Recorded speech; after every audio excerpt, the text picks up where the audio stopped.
Hi, I'm Matt, and I'd like to introduce you to the newest member of the Camo Chair Productions crew, Siobhan Kirby, my wife. This little guy here is known as a narrow-mouthed toad, and despite having toad in its name, it's actually a small terrestrial frog.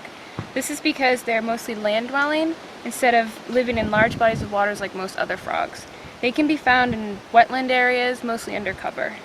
We started our trip out with some of the more common species, such as the gnols and alligators. But when we pulled into a parking lot, we got an unexpected surprise. Alright, we got a really cool find here. There's 2 Florida softshells here, and they seem to be nesting right here in this parking lot.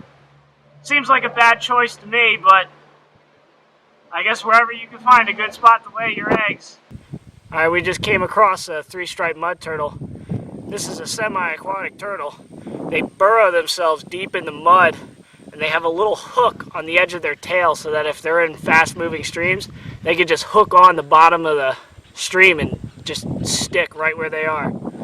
They're real cool. The American alligator is really common to find here in Florida, but we just came across something that's extremely unique. As you can see here, there are about 9 baby alligators crawling around and even on top of their mother. What makes it so interesting to see is the female alligator, or cow, is known for being one of the most protective mothers in the reptile family because more than half of its hatchlings fall victim to predators. Even though it's really exciting for us to witness this firsthand, it would be very unsafe for us to get any closer because she will attack. I'm not really sure how we're going to handle this, but we got a Burmese and a scarlet here. And he just mushed and bit my pants. But that's fine. That's okay. You know, people want these as pets, and I don't think these would make a very good pet.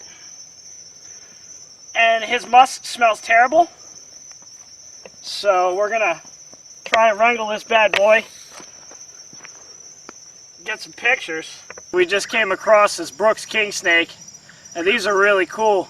But unlike the eastern king snakes we have up in Maryland, these guys have a yellow tint to their skin. Now when they're younger, they have a red tone, and that quickly fades as they get older. It's not unusual that we found this king snake down by the canal, as king snakes do love to feed on water snakes as one of their favorite prey items.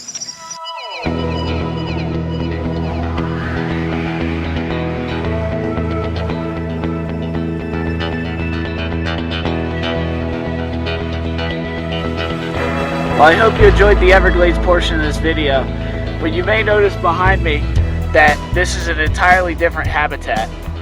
We were lucky enough to get the chance to spend the day here in the Mojave Desert, which is home to over 40 different species of reptiles.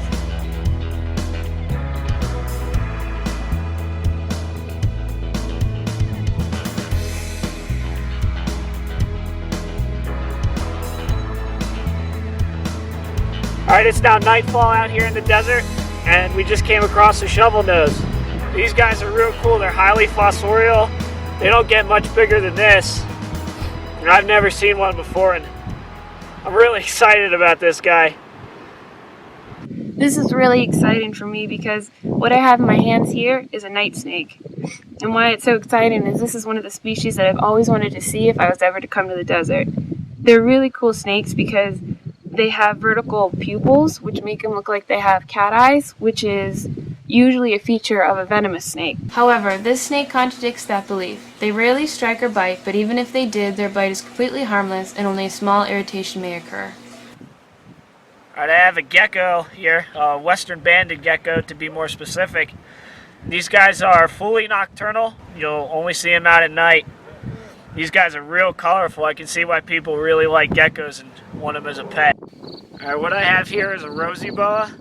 These guys by nature, they're extremely docile, and they're not known for biting. They're really cool. They have a big red tint that runs along their whole body.